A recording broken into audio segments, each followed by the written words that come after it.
Who is the best Geo character? Let's find out.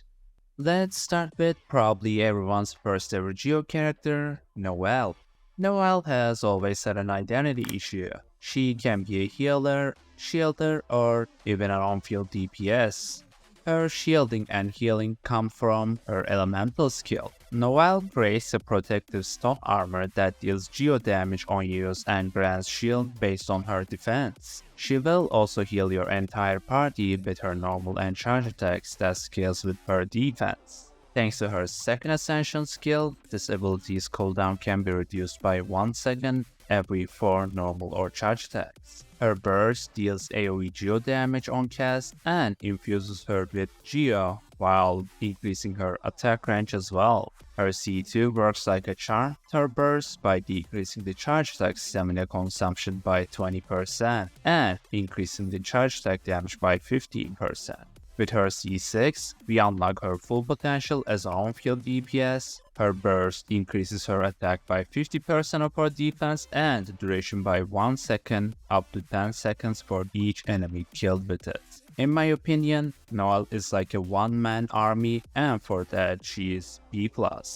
Let's move on to our first and only Catalyst user, Ningguang. Being a Catalyst user, she can utilize her normal attacks to deal elemental damage. When Ningguang uses her normal attacks, she generates Star Jades that can be unleashed with her charge attacks. And thanks to her first ascension skill, she doesn't consume any stamina with her charge attacks when she possesses a stack of Star Jade. Her elemental skill creates a screen that blocks projectiles and scales off of Ningguang's max HP, but it is mostly used for dealing damage and generating energy. With her second ascension skill, it can also be used to boost your party's geo damage bonus by 12%. Her burst is her main source of damage that scales with her Star Jade stacks up to 6 stacks, and when used with her elemental skill on the field, she gains another 6 Star Jade stacks for a total of 12. With her C6, she will gain another 7 stacks of Star Jade, but this is only after she casts her burst, which means it doesn't go up to 19 stacks, though she can still unleash them with charge attacks. Her entire kit works like a charm with each other, and for me, she is a solid A tier character. Next up is the head of alchemy, Albedo. I will straight up jump to his biggest downside. If you guys weren't around the time Albedo's event where they gave us the Cinnabar Spindle as one of the event rewards, then your Albedo sadly will not perform at his peak. But regardless of having that sword or not, he still is an amazing spot to have on your account. His elemental skill creates a solar isotoma that deals AoE geo damage. His burst deals AoE geo damage and grants 125 elemental mastery to your party thanks to his second ascension skill. It also has a great synergy with his elemental skill. If his elemental skill is on the field, his burst will deal additional AoE geo damage to nearby enemies. It's kind of sad that his best in slot weapon is walled behind a time-limited event, but I still think he is A+. Moving on to my personal favorite, Yunjin. Yunjin is pretty much a must if you're going to play characters that utilize their normal attacks more than anything else. Her elemental skill is similar to Beto's elemental skill.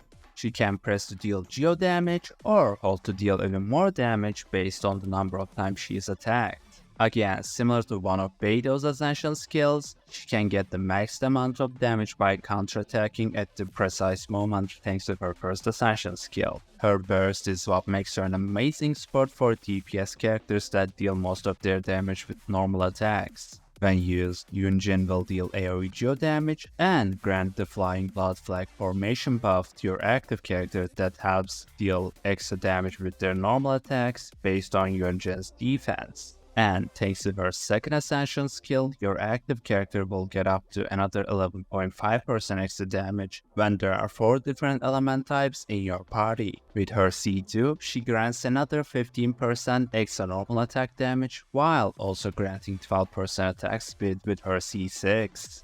If you're playing a normal attack based character like Yoimiya or Itto, you should definitely give her a chance. For me, she is A+. Next up is General Goro of Watatsumi Island. Goro is like a saving grace to Geo characters thanks to his buffs. With his elemental skill, he sets up a war banner that deals AoE Geo damage and grants buffs based on how many Geo characters in your party, from defense bonus to resistance to interruption to Geo damage bonus. His burst deals AoE Geo damage and grants the same buffs as his elemental skill. Combined with his first ascension skill, his burst increases your active character's defense by 25%. All in all, a solid Geo character, and for me he is A tier.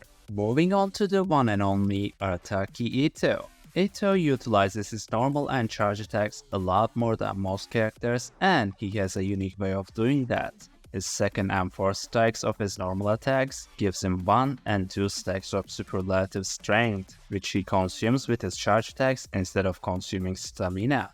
Thanks to his burst ascension skill, he also gains up to 30% attack speed and 35% damage increase based on Ito's defense with his second ascension skill. With his elemental skill, he throws Ushi onto the battlefield, which also gives him superlative strength stacks when it's damaged or damages an enemy. His burst converts his normal charge and plunge attack damage to geo damage while increasing his attack speed by 10% and his attack based on his defense. Also, during his burst, the first and third stacks will grant superlative strength stacks respectively. His C-Bound grants even more superlative strength stacks after using his burst, making it easier to maintain stacks with more uptime. With that being said, Ito for me is S tier.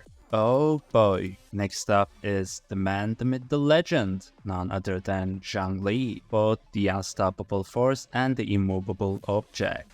Did you know there is a mechanic called dodging in Genshin that helps you avoid damage? Well, Zhongli havers don't know that actually, because they never had to dodge a single skill in their entire Genshin career thanks to his elemental skill that creates a beefy shield that scales with his max HP. And like that was not enough, his first ascension skill grants up to 25% shield strength when your active character takes damage. His burst deals geo damage in a large AoE that also petrifies his enemies that are hit by the burst. It is a unique crowd control status which immobilizes them. And with a C2, you can grant the same shield to your co-op teammates when you use your burst. Zhongli, without a doubt, is the best Geo character in the entire game. And that's the end of another tier list, guys. Like the video if you liked it, dislike if you didn't, and subscribe if you're new. Also, check out my other tier list videos on the screen. As always, thanks for watching and hope to see you guys during my Kafka stream.